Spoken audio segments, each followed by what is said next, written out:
If you're struggling with anxiety, you might have noticed that your vision seems different. It might feel blurry or even like you have some floaters at the edges of your eyes. When this begins to happen, you can question if there's something seriously wrong with your eyesight. But let me assure you that you're not alone in this. It's not talked about a whole lot, but anxiety can affect your vision. So today, we're going to talk about why this is happening and what you can do to get over it. Let's discuss. Back when I had anxiety, there were times when I was really anxious or I had a panic attack and I'd experience blurry vision. This was really alarming because I'd look around and everything seemed a bit blurry. I'd even sometimes have those floaters on the sides of my eyes. Fortunately, not long after this started happening, I was scheduled to have an eye exam to get some more contact lenses. I asked my optometrist about it and he did various tests on my eyes and said he couldn't find anything abnormal going on. Everything looked fine with my eyes. That did ease a bit of my concerns, but I still couldn't understand what was going on with my eyes, or maybe that he had missed something. It wasn't until later that I discovered this was just another symptom of anxiety.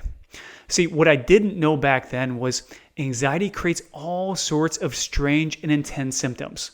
It can create panic attacks, heart palpitations, derealization, head fog, and many, many more. What we have to do is we have to throw all these symptoms under one umbrella, the anxiety umbrella.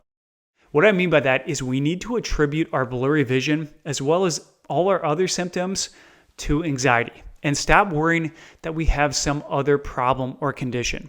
All right, so why does anxiety create blurry vision and eye floaters? Well, when you're in a state of ongoing anxiety, your nervous system has become overactive. What I mean by that is your nervous system is acting like you're in danger and it's engaging your fight or flight response unnecessarily. So your body is being flooded with adrenaline and cortisol to allow you to fight a threat or flee to safety, but there's no actual threat around. Now, this fight or flight response is a phenomenal biological response. I think it helps to think of this response in the context of our ancient ancestors. We have to remember that our ancestors lived far different lives than we did. They had to coexist in the same environment as dangerous wild animals. Animals like tigers, lions, hyenas, and snakes. So when they'd hear the rustling of a tiger in the nearby bushes, their body would go into pure survival mode. It engaged their fight or flight response, which would sharpen their senses, pump more blood to their muscles, and allow them to try to flee away from that tiger. Now, it is highly beneficial for our fight or flight response to heighten all of our senses when we're in danger. Our hearing is heightened, which is why many anxiety sufferers experience a condition called tinnitus, and it also heightens our vision. What happens is when your fight or flight response is engaged, your pupils actually dilate to let more light in, and that helps you see better and focus in on the danger. You actually develop this sort of tunnel vision, and that's great when there's actually danger around. But what happens when there's no danger around? What happens when you're suffering from anxiety and your fight or flight response is engaging but you're completely safe? Well, your pupils still dilate, you still have that tunnel vision, but there's no danger to zero in on. When that happens, that's when you can start noticing these vision changes. It can feel like your eyes are a bit blurry and you could have some of those eye floaters. This is disconcerting, of course, because when you're suffering from anxiety, you're likely already having a bunch of other symptoms. And now you seem to also be having problems with your vision. But again, I want to assure you that this is just another symptom of anxiety and that's not harmful. These vision changes are simply a byproduct of your body in a heightened and defensive state where it's trying to protect you. So next time this happens, I want you to recognize that these symptoms are a normal response to anxiety and think of it just as your body's way of telling you that you're in a heightened state of alertness. Here's what I don't want you to do.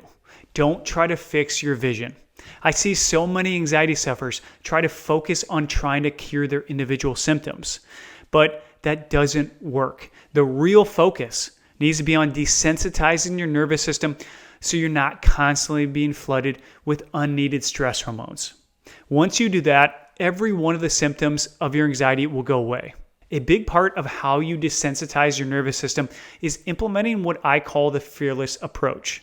If you've watched my videos, you've learned about the steps of the fearless approach. I won't go into the steps because there are plenty of episodes where I go into detail about those. But the fearless approach has to be your new approach to anxiety. So each time you experience an anxiety sensation or symptom, simply implement the fearless approach in response to it. What that does is it allows you to experience anxiety in the right way so you can gradually desensitize your nervous system. As that happens, your symptoms begin to diminish in intensity and frequency, and then eventually they're going to disappear altogether. I promise you that this will happen if you have the right systems in place. You will be back enjoying life and doing all the things that you once did. And as a gift, I'm actually giving you the entire framework to desensitize your nervous system. I've put it in the link below, and it's called the 5-Step Cure to Anxiety and Panic Attacks. It's completely free, and again, it's my gift for you joining me here today. All right, if you think this episode would be helpful to someone you know, do them a favor and share it with them. Also, if you'd hit the like button and the subscribe button, I'd really appreciate it. It helps the channel grow and reach more people. The goal is to help as many people recover as possible. So thanks for tuning in, and I'll see you on the next episode.